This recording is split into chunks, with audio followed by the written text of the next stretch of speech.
Hi everybody, I'm away on holiday at the moment visiting my family and I thought I'd just do a quick video. It's going to be totally unedited. I'm just talking off the top of my head. I don't even have my computer here, so I can't do any editing, so I'm just going to film it and then upload it and it will be what it will be. But you guys have told me that you're okay with those kinds of videos, so let's go, fingers crossed.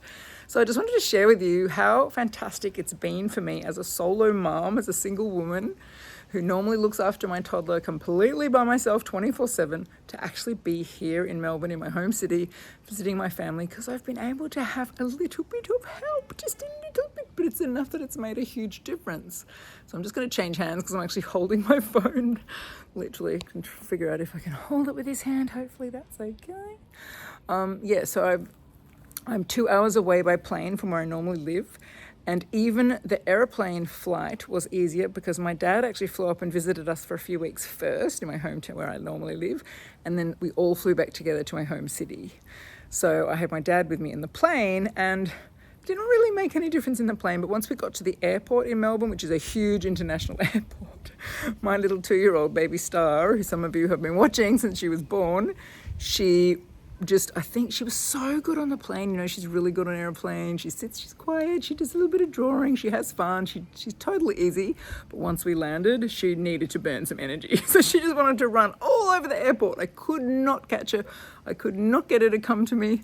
So because my dad was with me, he could watch my suitcases and watch his suitcases, and I could run around the airport chasing her.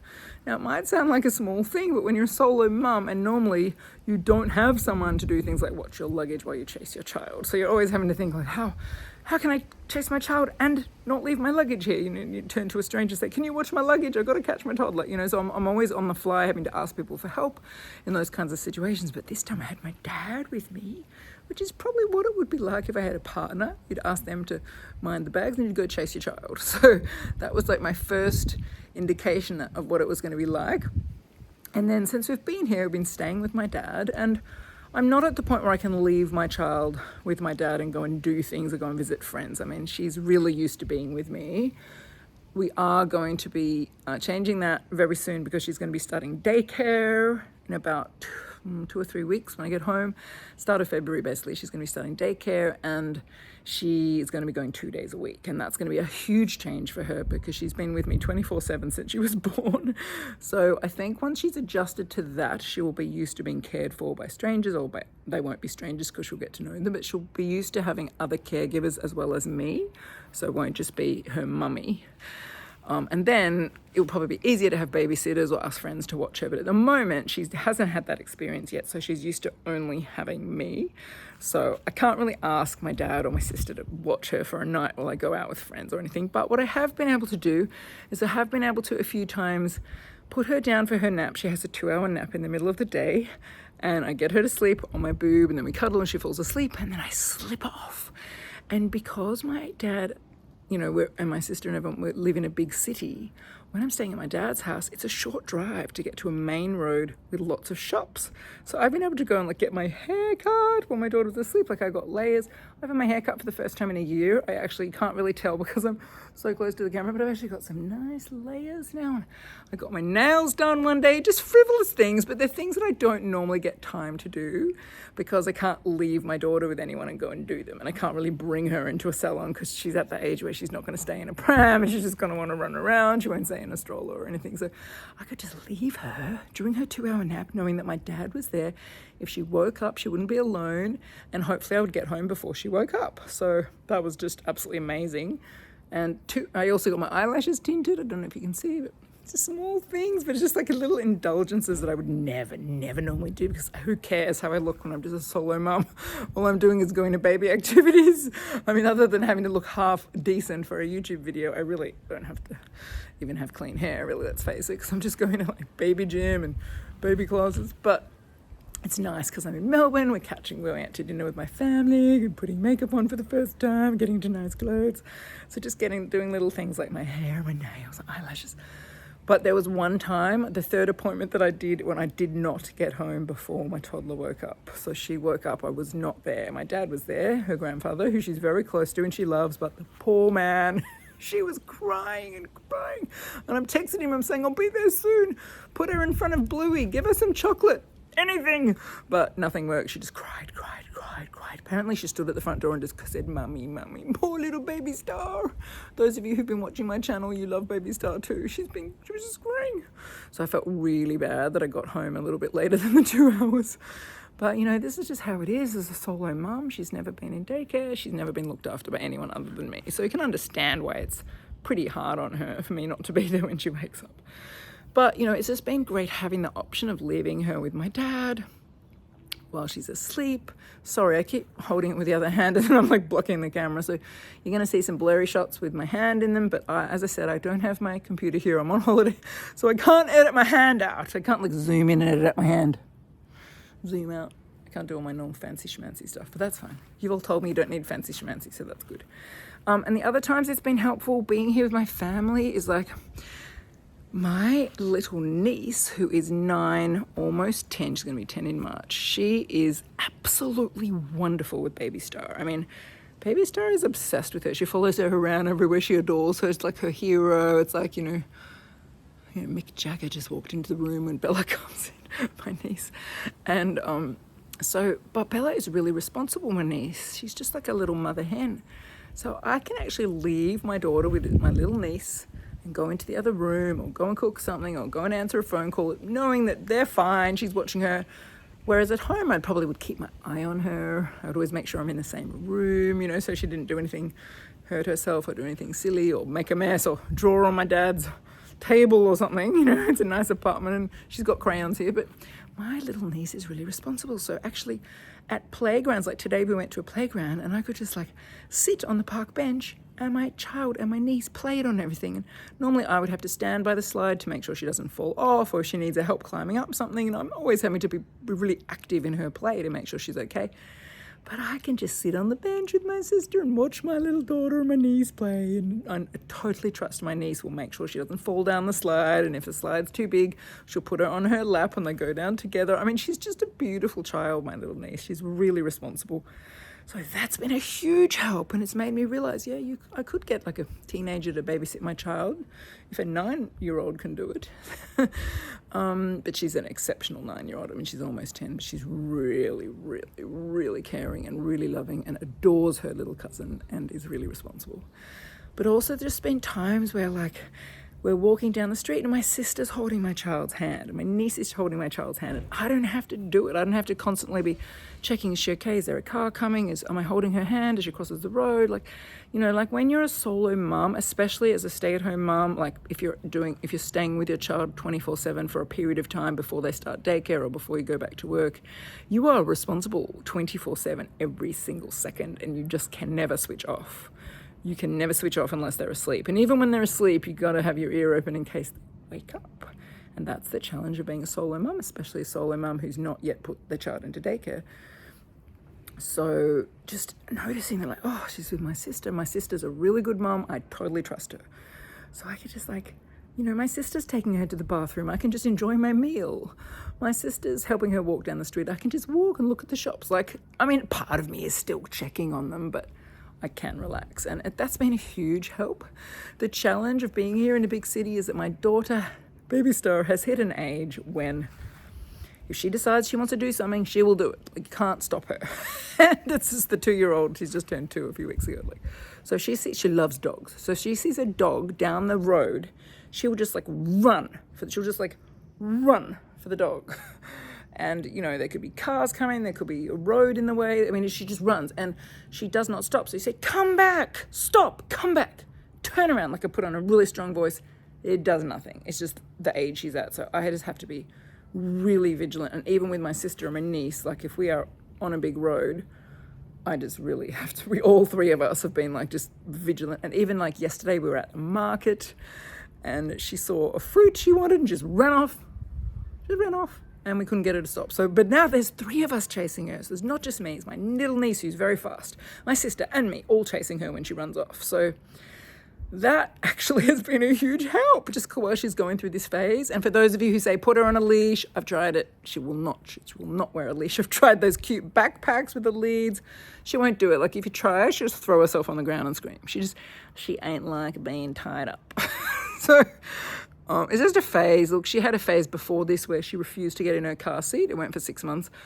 and it used to take sometimes up to an hour to get her buckled up in her seat. She would climb over it, she would climb in the front seat, she would climb in the passenger seat, she would climb in the boot, she would jump around, she would sing and dance, but she would not sit in her car seat. So for 6 months I had to bribe her. I had to bribe her with a cookie or a bit of bluey on my phone, something. We're going to go to a park if you get in the car. And that just suddenly passed.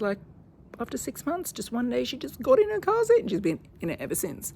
And that has been so good, because being here on holiday in a massive big city with 6 million people, trying to catch up with lots of different family and people, if she was still pulling that maneuver, I would have been so stressed because I would have been running an hour late to everything. But she just gets in her car seat now and it's easy. So I'm assuming that this running down the road, chasing dogs, or running down the road to do whatever she wants and not listening and stopping and turning back phase will also pass. Those of you who have kids, let me know, does this pass? I'm assuming by the time she's 2.5, she'll be answering when I say stop, and she'll run back when I say turn around, come back. But as I get more and more pregnant, I'm not going to be able to chase her when she runs off. At the moment, I'm 18 weeks pregnant. I don't know if you can see my tummy. I've got a bit of a tummy happening, a bit of a bump. But I can still run, I can still run. But what's going to happen a couple months from now when I've got a really big tummy? So luckily I won't be in a city then. I'll be back where I live, where there's not many cars, there's no big roads, there's no traffic. It's much, much, much safer. But that has been the hard thing about being in a big city for me, because she's not used to it, I'm not used to it. I've had to be really vigilant. But the wonderful thing, as I said, has been having some help from my family. Now, I don't want to scare those of you who are thinking of becoming a solo mum, because lots of solo mums are not in my situation. Yes, they don't have a husband, but they may have grandparents there, or uncles and aunties. They may have close friends. They may have a neighbor who can help them. They may have a babysitter they know. They may be putting their child in daycare earlier so they're not having to watch them 24/7. Everybody's situation is different. But if you are in a situation like I've been, where you're staying home full time with your child and you don't have any support from someone you really trust, like a family member, then, it's tricky. And I guess I could have started using babysitters earlier, but I didn't want to, because she was being breastfed so often and on demand. So I kind of needed to be there, and I never really taught her how to use a bottle because of that. And it just was easy, and I love staying with her, so I enjoy being with her. I really have enjoyed it for 2 years. So I feel like now we're at the right time. She's becoming quite social. She's really ready to do daycare. She's going to do it 2 days a week. It's going to liberate me. I'm going to get some more work done because I need to bring some money in because I have another baby on the way. Things are going to get intense once baby number 2 comes, but I just got to get some work done. But it'll just be nice to have a couple of days off a week where I can focus on work and my own stuff. But more importantly, it'll be really good for her to start getting used to being away from me. Because let's face it, when I go into labor and I have my cesarean, I'm going to be away from her for a few days. And it's one of the main things I'm thinking about. I'm not going to talk about it now because I'll make a whole video about it, but it's one of the things I'll be most stressed about. What am I going to do with her in those 4 days? Who's going to watch her? And how is she going to cope? So this she's at the door. I don't know if you can see her.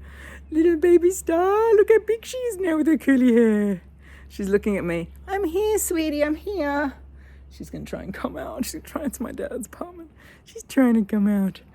Anyway, I've been doing this little experiment now, just leaving her while she's in her nap, seeing how she copes, waking up with my dad, seeing what she's like with my sister and my niece, and then the daycare, and then I'll slowly I'll find someone, I don't know who yet, to look after her for those few days, and I'll give her some months to get used to them. Oh, sweetie pie, she's crying because I've been out here for 10 minutes, so she's really quite needing me while we're here. It's okay, sweetie, come out. Say hello, munchkin face. Do you want to say hello? So, she's wanting to watch Bluey, but she's wanting to be with me. She's Bluey, mummy. Sweetie pie. You want to say hello? Hello? I'm coming in 1 sec. I'm just saying goodbye. Poor little thing. Anyway, she's just at that age. She wants her mummy. So it's all good. It's just been really, really nice having a little bit of help from family. It's made me really realise how lucky those solo mums are who live near their grandparents or who have siblings nearby who can help. People keep saying to me, why don't you just move back to where your family is? And I have been thinking about that on this visit, but the reality is it's actually not going to help me that much because, I'll speak quietly, But because my dad, I don't want him to hear this, but my dad is older, he's 80 and he's very slow, he doesn't have much energy and he doesn't really have any experience looking after little kids. Wouldn't really want to limit him too much with babysitting, and also he's at a stage in his life where he's got a new partner and they're traveling and they're doing stuff, and I don't really want to tie him down with babysitting. My sister is very busy with her own child and her own life. I'm sure she'd want to come play with my child, but I don't think she'd want to come and look after her for a night so I can go out. And all my cousins and everything, they're all busy and they all live all over Melbourne. It's a very big city and, you know, it's half an hour, 40 minutes drive. They've all got their own lives. Like, reality check. In the situation I'm in, with the age of my dad, and my mother has passed away, and how busy my sister is as a single mom with one child, I don't think I'd get that much help. I mean, yeah, maybe I'd get one night a week where I could leave my daughter with my dad or something and go out. But other than that, I don't think it would really add that much help. And where I live is so beautiful and so relaxing and so safe and so good for little kids. And I really am building up a support system for myself with other mums. And as she transitions into daycare and gets used to being away from me, I will introduce a regular babysitter, or maybe thinking of getting an au pair who will be at our house and she can trust and I can leave her with her. So it is going to slowly change, but I don't think the perks of moving back would be worth it in terms of how much help I'd get. I've got other friends who are solo mums whose parents are younger and they really are free and got time and they just look after the grandkid every second day. I've got one cousin here who her mum looks after her child 3 or 4 days a week while she works. So it just depends on your situation. Oh, here comes baby Sty. Her favourite thing is walking down these little steps at my dad's house. Hey darling, you having fun? Yeah. You having fun? You're playing. You're playing around the corner. Want to say hi to everyone? She's such a cutie pie at the moment. Oh my God. Seriously, if this second baby is even half as cute as her, we're gonna have a very cute boy. All right, guys, I've been talking for 16 minutes. I'm rambling. I can't edit any of this out. I'm just gonna literally press upload and put it on YouTube, and I have no idea how it's gonna look. I don't know how I'm gonna do the thumbnail or any of that stuff, but that's okay. We'll figure it out. I'll do it on my phone somehow. See you guys soon. I'll do another update when I get home, and I'll let you know how my pregnancy is going. I haven't even mentioned that in this video, but just the short answer is so far so good. I obviously can't get any checks done while I'm here or any scans, but I am 18.5 weeks, but I'm feeling completely fine. My belly's getting bigger, so I'm assuming it's all going okay. I don't know. But a few days after I get home, I'll be doing my 20-week scan, which is a very, very big scan, and then I'll really know what's happening. So I'm just hoping for the best, assuming everything's fine. I'm feeling fine. Second trimester is good because you're not tired. I don't have any symptoms. Really, I'm not feeling any kicking or anything yet. So it's just a slightly big tummy. Other than that, I'm completely like normal at the moment. So I don't really have anything to report on the pregnancy front other than I think it's all going okay. Fingers and toes crossed it is. And I'm starting to get very, very excited and starting to focus on this new baby and how I'm going to manage as a solo mom with no help with the two. But I'm sure I'll come up with lots of strategies and I'll share them with you on this channel.